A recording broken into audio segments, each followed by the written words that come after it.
Buenos días, iglesia. Queremos darte la bienvenida esta mañana. ¿Por qué no tomas un momento, un segundo? ¿Por qué no le das las gracias a Jesús? ¿Por qué no le das gracias al Espíritu Santo? Porque te permite respirar, porque te permite estar donde quiera que tú estés.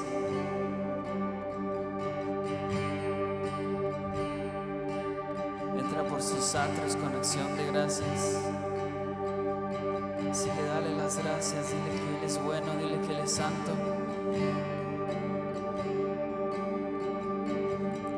Él es merecedor de lo mejor. Él merece toda gloria, Él merece toda honra.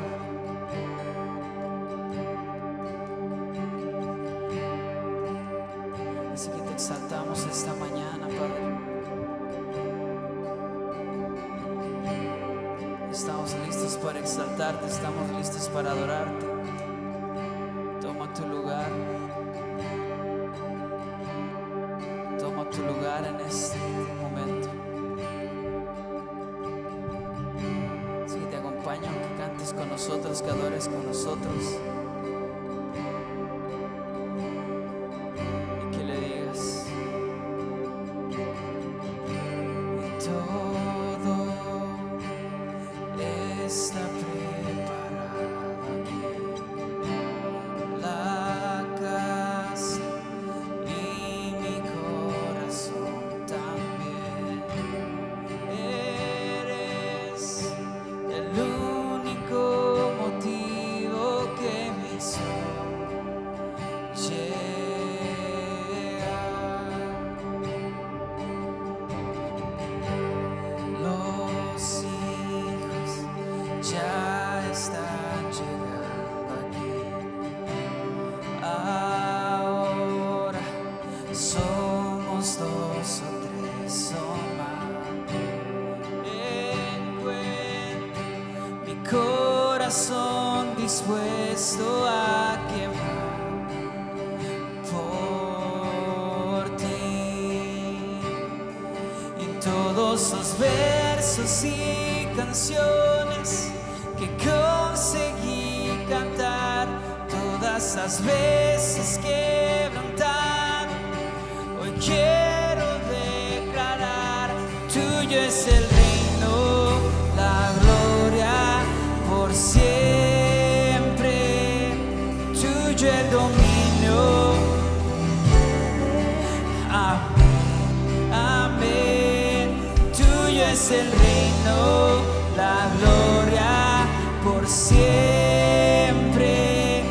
tuyo el dominio y el poder. Amén, amén.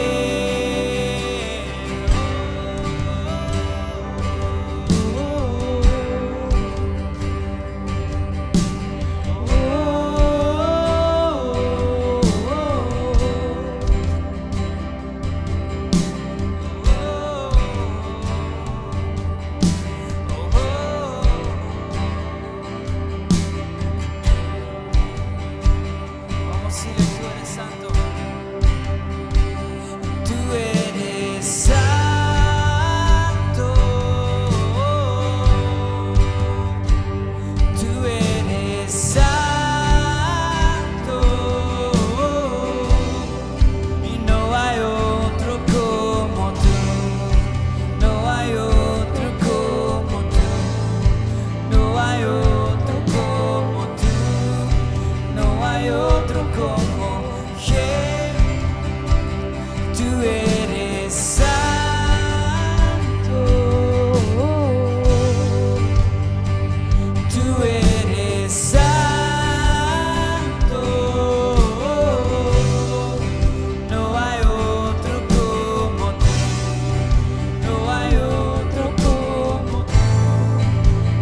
como Jesús.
Todos los días de mi vida y una cosa te diré, me quiero quedar. Oh, me quiero quedar en tu presencia. Me quiero quedar en tu presencia.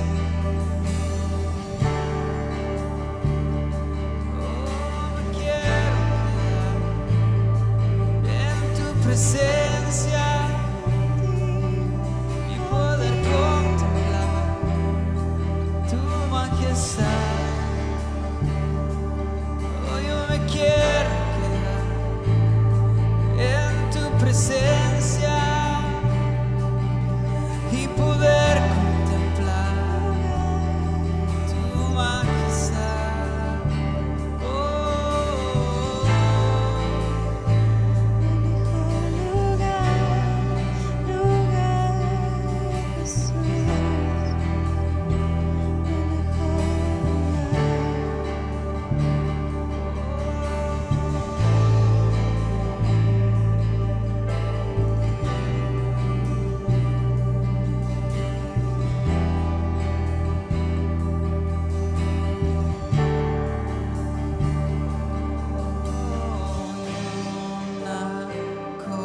cosa te diré, me quiero quedar todos los días de mi vida y una cosa te diré,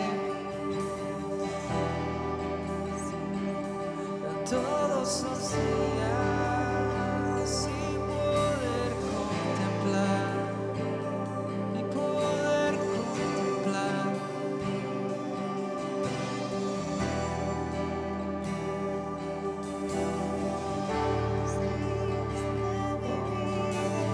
contemplar tu majestad,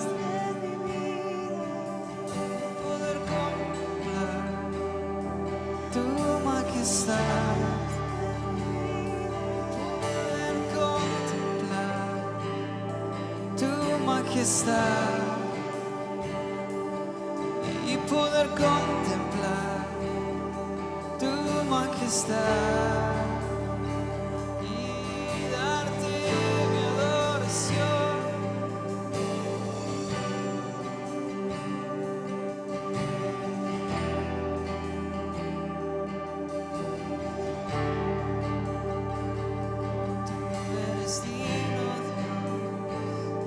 Tú eres digno, Dios, tú eres digno, Dios.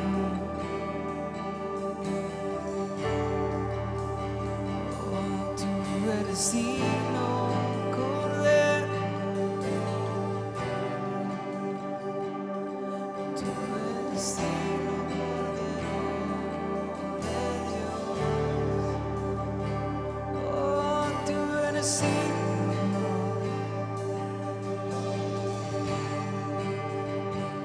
Oh, tú eres digno, Cordero de Dios. Oh, Cordero de Dios.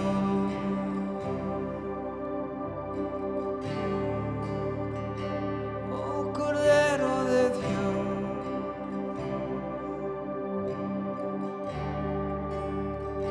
Oh,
Jesús, Hijo de Dios, que el amado en el cielo en la cruz murió. Digno es el Señor,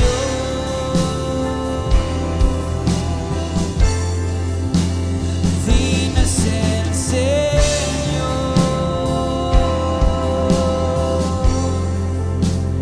Gracias por la cruz, oh Dios,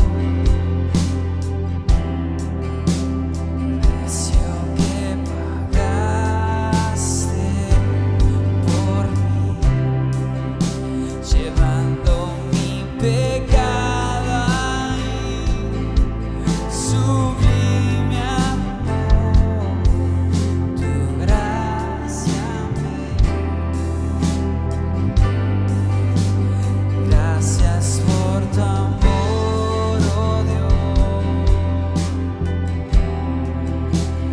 tus manos clavadas por mí, me has lavado hoy, Señor, conozco hoy tu abrazo y tu perdón.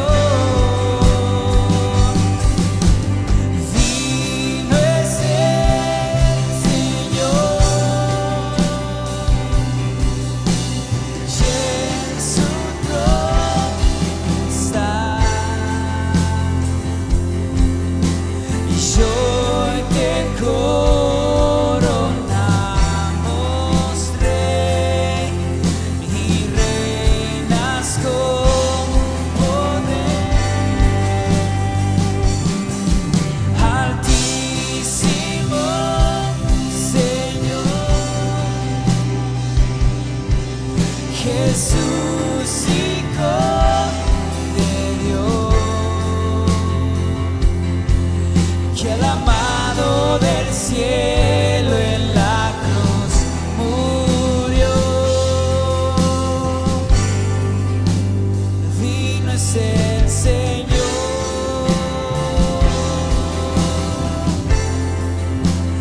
digno es el Señor.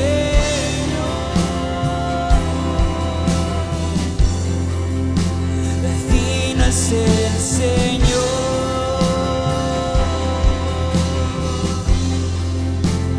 digno es el Señor, digno es el Señor,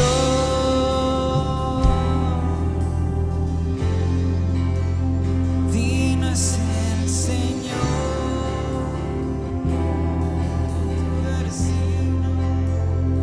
Digno es el Señor,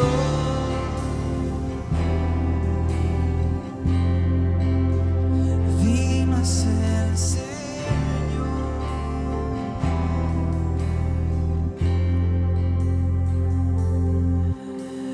digno es el Señor,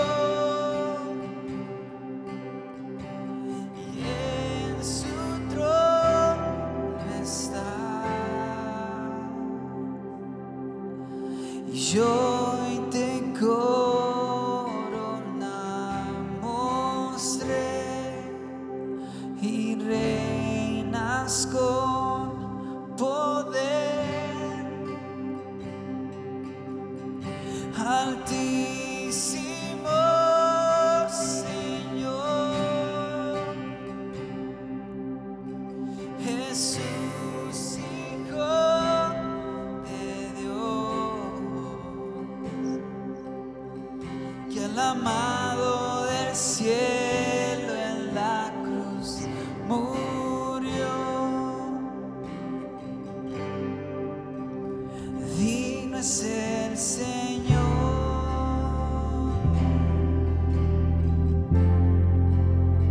digno es el Señor,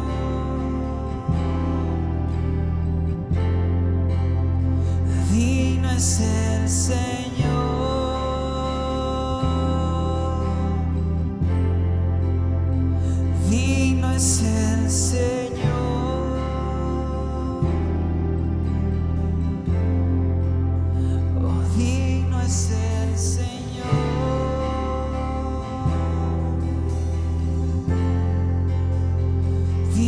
es el Señor,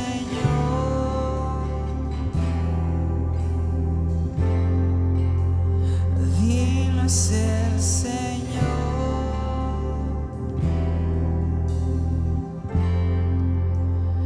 digno es el Señor,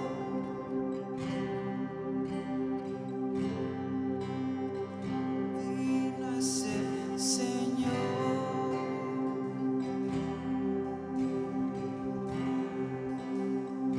Oh, tú eres digno.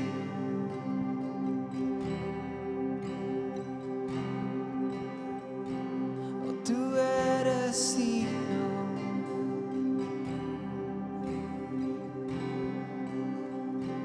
Oh, tú eres digno.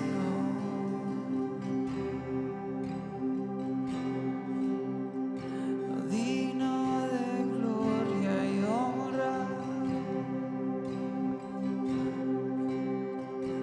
Digno de gloria y honra. Digno de gloria y honra. Digno de gloria y honra. Digno de gloria y honra. Digno de gloria y honra.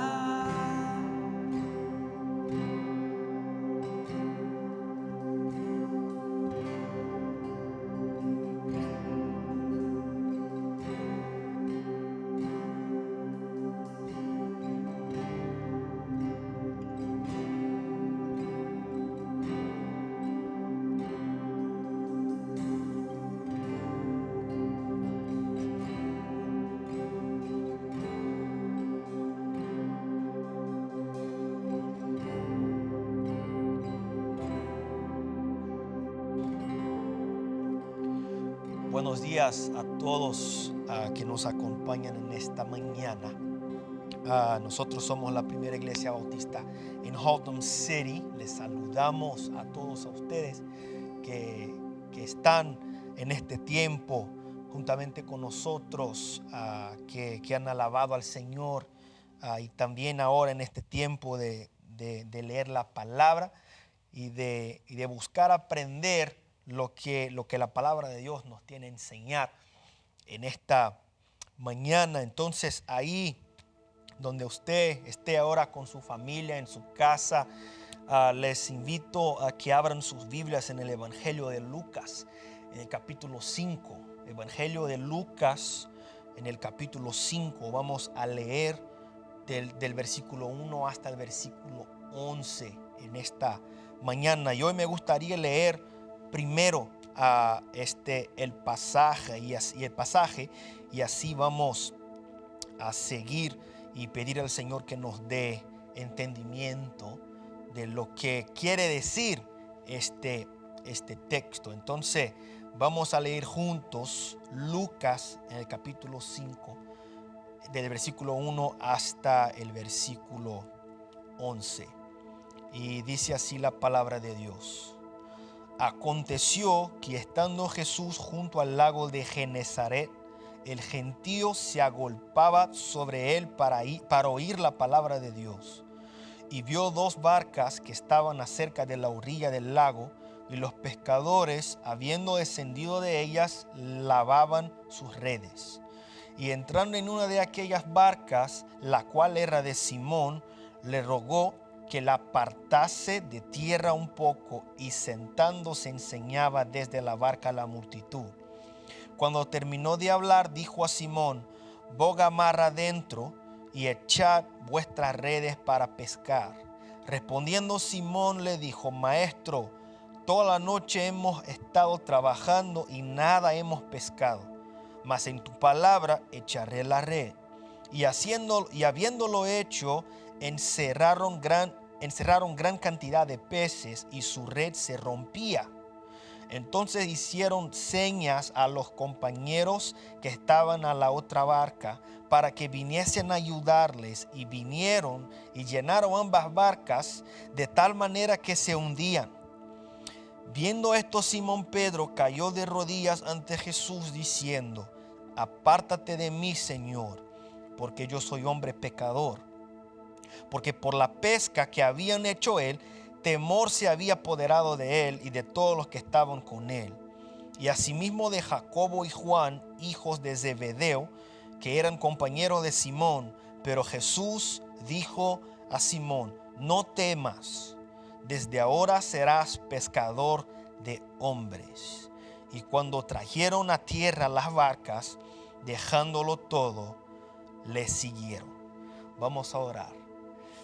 Padre, gracias por el día, Dios, que tú nos has dado de vida. Gracias por la bendición de poder abrir su palabra, esta palabra que nos confronta, Dios, que nos enseña, que nos redarguye, Dios. Gracias porque nos ha dado la oportunidad de seguir buscando crecer en sus caminos, buscando crecer como discípulos de Cristo, porque para eso nosotros fuimos llamados. Para esto Jesús llamó a estos hombres en esta ocasión.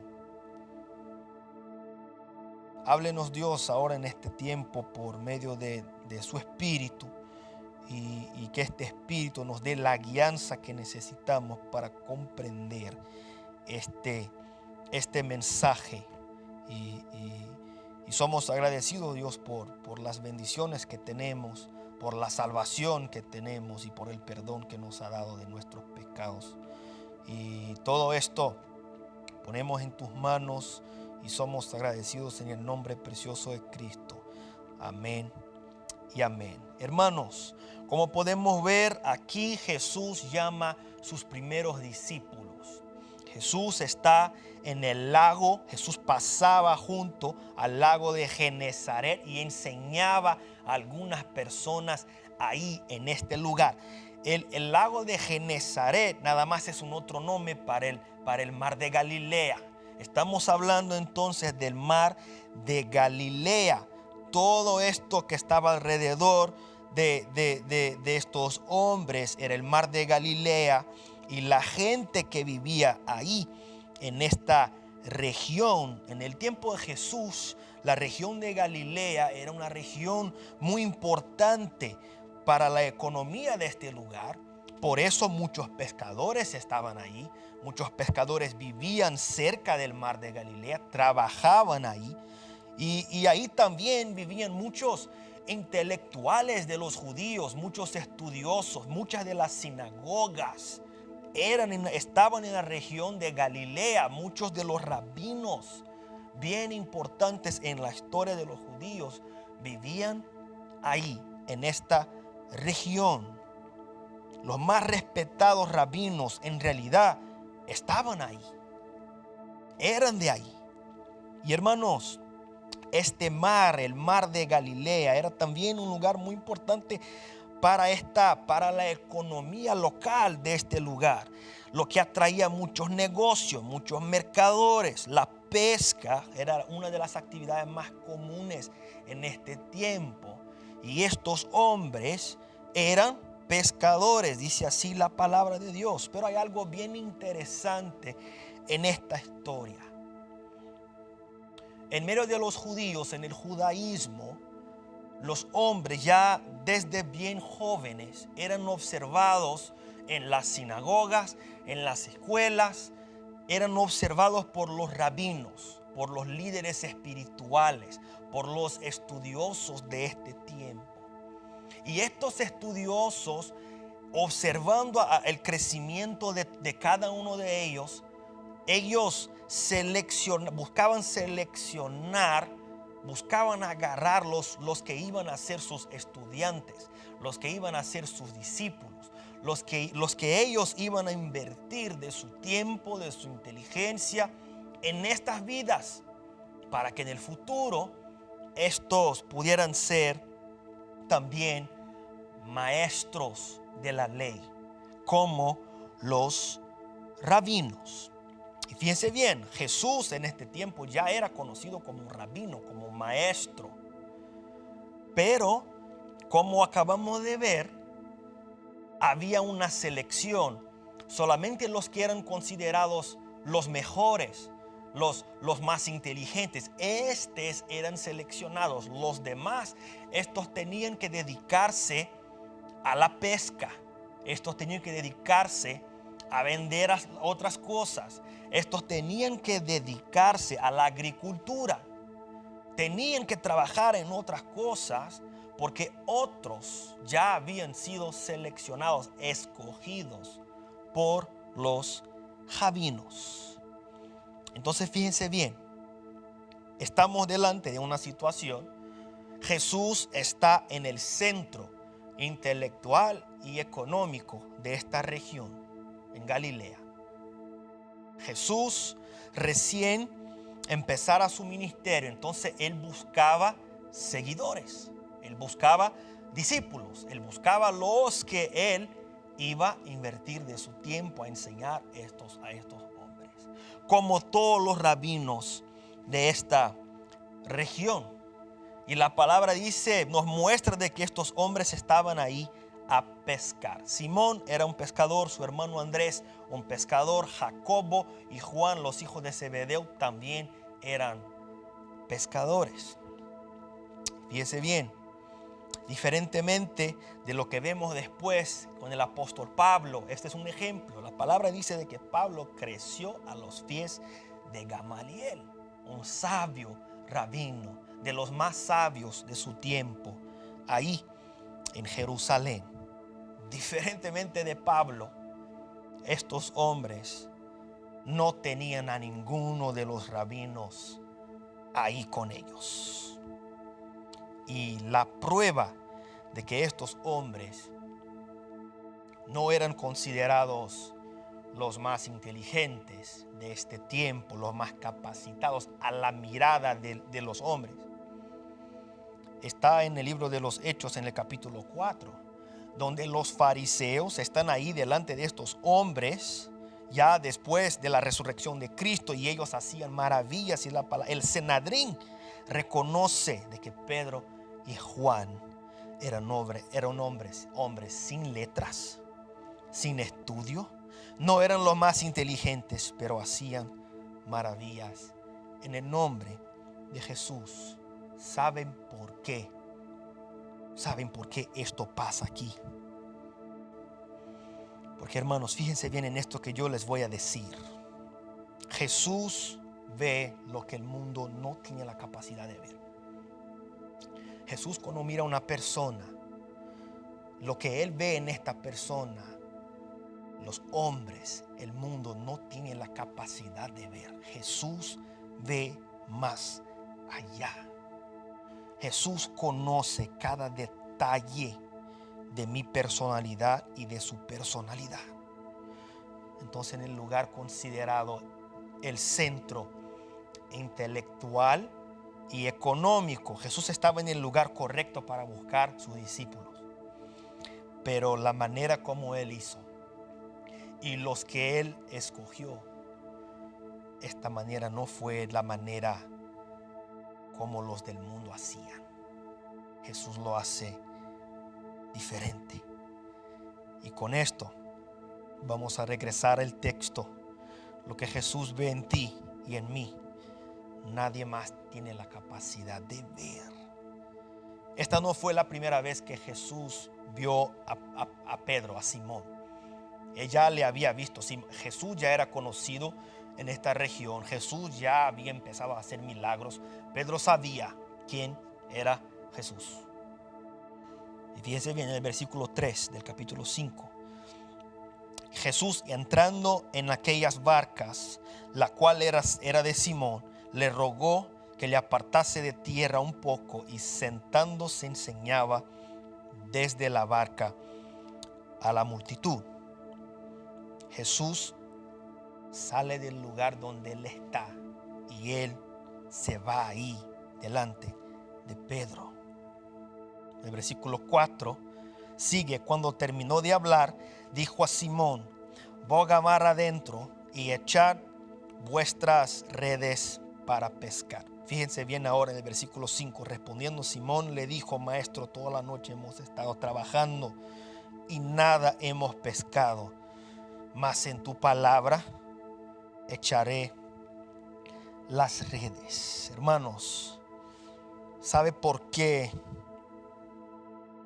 Pedro echó las redes otra vez después de trabajar por toda la noche y no haber agarrado nada?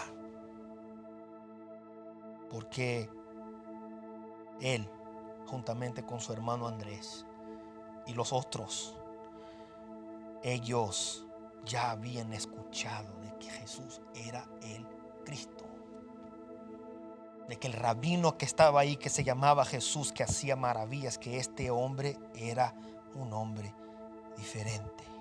Muchos ya habían visto a Jesús haciendo milagros por donde él pasaba. Y les voy a decir una cosa: muchas cosas nosotros tenemos que aprender con Pedro. Hay muchas cosas que podemos aprender con este hombre. Porque fíjense bien, hay veces que parece que nosotros ya no tenemos más fuerzas. Hemos buscado algo, hemos trabajado por algo, pero el tiempo se ha pasado y nosotros todavía no hemos visto nada, ningún tipo de resultado, no hemos obtenido lo que buscamos. Hay situaciones en que todo parece que camina al contrario de lo que nosotros esperamos, de lo que nosotros buscamos, de lo que pedimos. Y quizás en algunas situaciones hemos intentado pescar como estos hombres por días, pero no hemos visto nada. Y parece que no hay nada ahí. No hemos conseguido nada. Lo que pasa es que lo que Cristo puede ver, nosotros no podemos ver. Jesús ya tenía la solución para el problema de estos hombres. Jesús ya podía ver la solución del problema de estos hombres, porque él era la solución. Jesús ya había mirado a estos hombres, a Pedro, a Andrés, a Jacobo. Los rabinos observaban la gente. Los rabinos observaban los hombres y buscaban escoger los que ellos querían para invertir de su tiempo, de su ministerio, de su inteligencia en estas vidas. Y hermanos, en esta historia, Jesús llama a los que el mundo rechaza. Jesús llama a los que el mundo muchas veces rechaza. Esta misma historia me gustaría leer desde un otro libro, de un otro evangelio, del evangelio de Mateo. Por favor, vamos al evangelio de Mateo en el capítulo 4, la misma historia. Pero hay algunas cosas que me gustaría atentarme ahí en esta narrativa del evangelista Mateo, discípulo de Cristo también. Mateo capítulo 4, del versículo 18 hasta el 22. Y dice así la palabra de Dios. Andando Jesús junto al mar de Galilea, vio a dos hermanos, Simón, llamado Pedro, y Andrés, su hermano, que echaban la red en el mar porque eran pescadores. Y les dijo: venid en pos de mí y yo os haré pescadores de hombres. Ellos entonces, dejando al instante las redes, le siguieron. Pasando de ahí, vio a otros dos hermanos, Jacobo hijo de Zebedeo y Juan su hermano, en la barca con Zebedeo su padre, que remendaban sus redes, y los llamó. Y ellos, dejando al instante la barca y a su padre, le siguieron.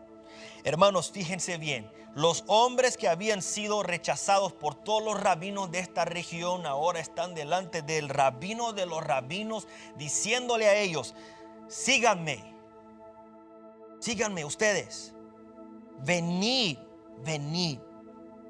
síguenme. Yo me imagino la reacción de estos hombres trabajadores que nunca habían sido escogidos como estudiantes de nadie. Ahora están ahí delante del Cristo diciendo: venid. Yo quiero invertir de mi vida en ustedes. Yo quiero invertir de mi tiempo en ustedes. Hermanos, ahora Pedro tiene delante de él el Hijo de Dios, le diciendo: sígueme, hombre. Sígueme. Yo quiero a ti.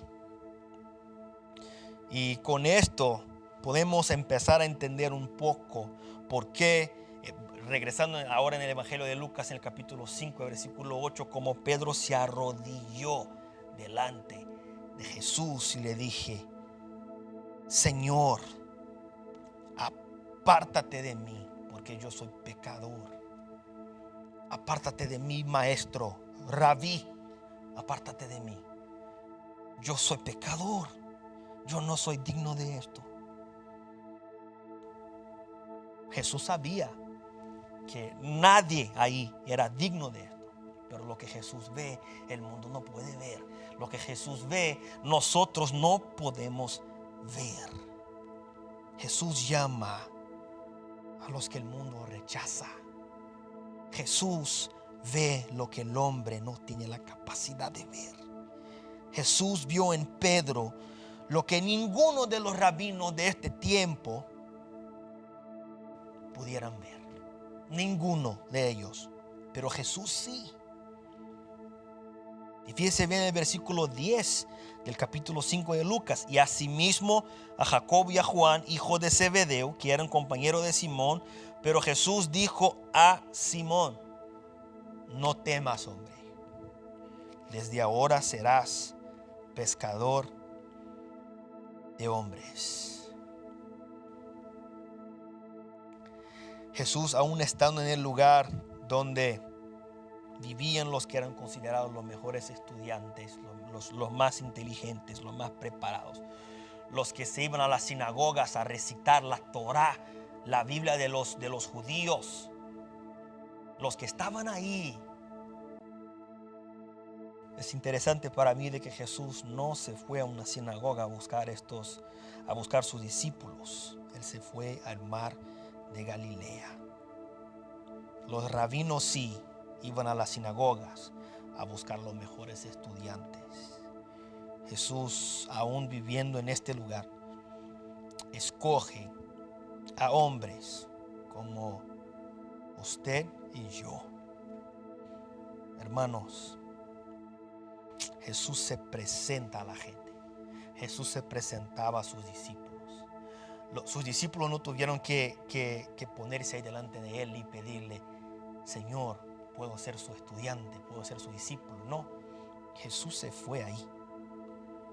Porque a Jesús no le importaban lo que iba a decir a la gente, lo que iba a decir a la gente. A Jesús lo que le importaba a él era agradar y hacer la voluntad del Padre. Y Dios recibe lo que el mundo rechaza. Por causa de Cristo, Dios recibe lo que el mundo rechaza. Lo que para el mundo no tiene valor. Por causa de Cristo, Dios recibe esto considerado sin valor. Pero les voy a decir una cosa también. En el versículo 11, la palabra dice de que y cuando trajeron a tierra las barcas, dejando todo, estos hombres dejando todo, le siguieron a Jesús. Y ahora llegamos al costo del llamado de Cristo. Este mismo Cristo, Hijo de Dios, que llama a personas que el mundo rechaza, podemos ver de que Él nos pide también, Él requiere de nosotros actitudes. Y dejando todo le siguieron. La decisión de seguir a un rabino en este tiempo era una decisión de total compromiso de las dos partes. Los discípulos de los rabinos les seguían a ellos en todos los lugares, viajaban con ellos, trabajaban con ellos, estaban siempre juntos. Ellos tenían que dejar de hacer muchas cosas para seguir a este maestro, a dedicarse a aprender y a vivir como su maestro. Entonces si un discípulo quiere ser como su maestro en todo, fíjense bien, los que se acuerdan de Pedro, cuando Jesús caminaba sobre el agua, ¿qué hizo Pedro? Dios, yo quiero hacer también. Yo quiero caminar en el agua también. Dime que yo me vaya porque yo sé que yo puedo caminar también. Este es un discípulo. Un discípulo es uno que busca ser como su maestro, como su discipulador, como su rabí. Pero uno puede pensar que la vida de estos hombres fue una gran maravilla después de esto. Esto no es verdad.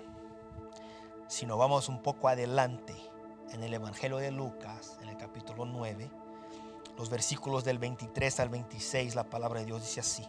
Palabras de Cristo a sus discípulos. Si alguno quiere venir en pos de mí, niéguese a sí mismo, tome su cruz cada día y sígame. Porque todo el que quiera salvar su vida la perderá. Y todo el que pierda su vida por causa de mí, éste la salvará. Pues, ¿qué aprovecha el hombre si gana todo el mundo y se pierde a su alma? Porque el que se avergonzare de mí y de mis palabras, de este yo me avergonzaré delante del Padre. Esto me enseña algunas cosas. El seguir a Jesús no tiene nada que ver con emoción, con una reacción de emoción. Oh sí, Cristo, yo te amo, yo te quiero seguir. Bueno, esto es excelente. Pero Jesús requiere más que eso. Sí, yo te sigo, Cristo, gloria a Dios, pero mi vida sigue la misma. Esto no es el llamado que Jesús hace a nosotros. El seguir a Jesús no tiene nada que ver con simplemente irse a la iglesia 2, 3, 4 veces a la semana. No tiene nada que ver con eso. Claro que venimos a la iglesia. Somos la iglesia. Pero el seguir a Jesús no es simplemente, no son simplemente los cultos, los rituales, las tradiciones. No, el seguir a Jesús es más allá que esto. El seguir a Jesús no tiene nada que ver con simplemente tener una Biblia ahí en su casa o en mi casa. No, yo puedo tener una Biblia por 30 años y no ser un seguidor de Jesús, y no ser un discípulo de Cristo. Porque Jesús ve lo que el mundo no puede ver. Jesús ve lo que yo no puedo ver. El seguir a Jesús no es simplemente ayudar a otros. Debemos de hacer. Pero esto no significa seguir a Cristo. Jesús cambió la estructura de la vida de estos hombres.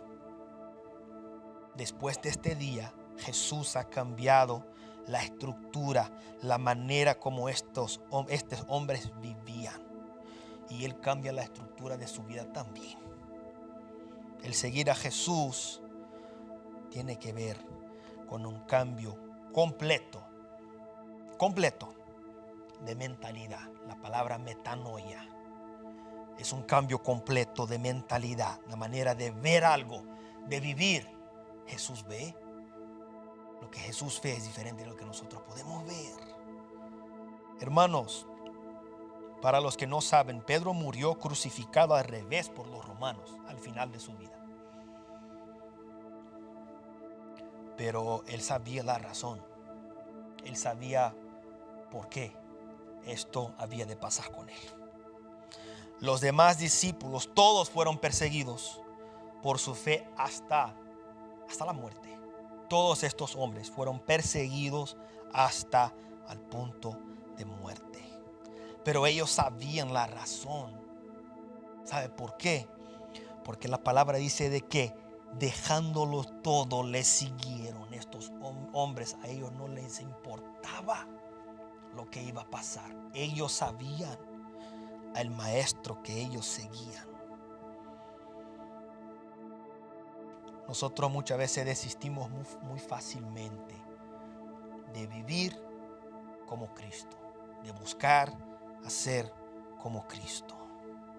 Estos hombres sabían que Jesús murió por ellos. en sus ministerios, ellos sabían de que Cristo había resucitado por ellos.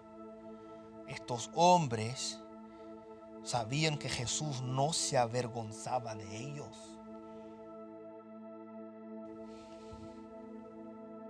Hermanos, Jesús espera de mí y de usted más que simplemente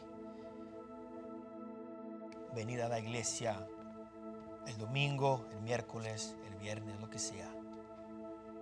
Esto no nos garantiza absolutamente nada. Porque lo que Jesús ve en mí y lo que Él ve en ti, muchas veces aún nosotros no podemos ver. Pero Él sí lo ve.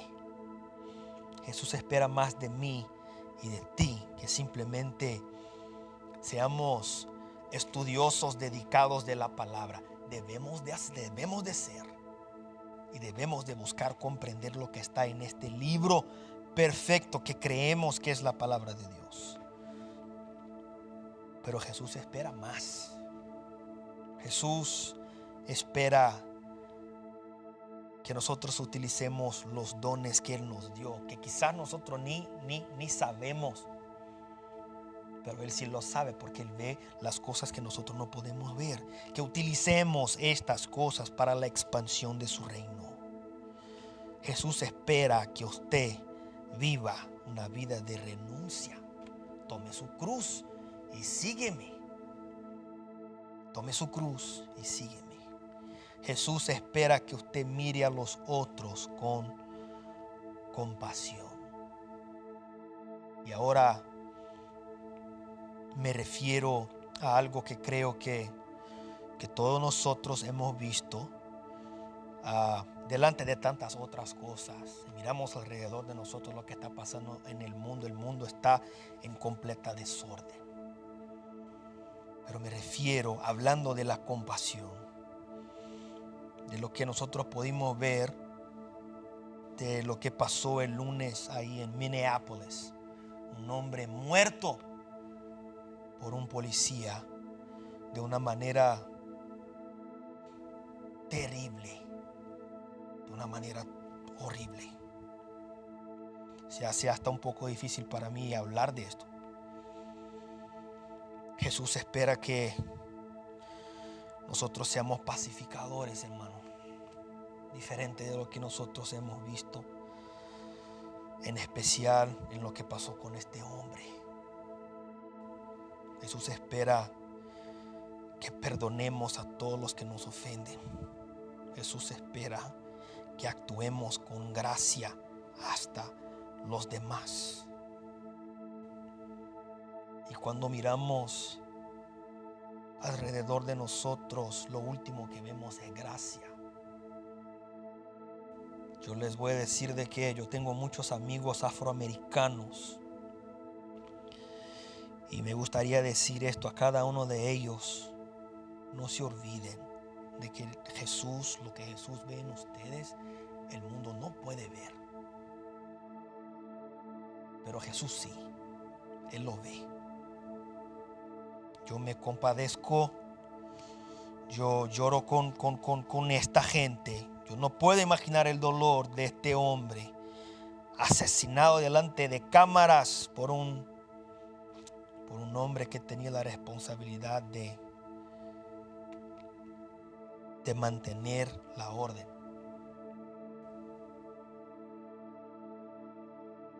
Gracias a Dios que lo que Jesús ve en nosotros, el mundo no puede ver. Acuérdense, Jesús ve, Jesús te ve. Él te observa, Él te mira, Él te conoce, Él te llama. Lo que yo y usted no tenemos la capacidad de ver ni de entender, Él sí, Él lo ve. Contrariando a todas las posibilidades en este tiempo, el rabino de los rabinos, la palabra rabino nada más significa maestro, profesor. Mientras todos los demás buscaban los mejores a la mirada del hombre, Jesús buscaba a los hombres rechazados por todos los estudiosos, por todos los líderes religiosos. Por eso, no importa si usted no tiene la capacidad de hablar en público bien. No importa, para que usted sea un cristiano, no existen requisitos de su personalidad. No, porque Jesús te puede ver como imagen y semejanza del Dios viviente que te ha creado, y que el que creó a usted y que creó a mí también.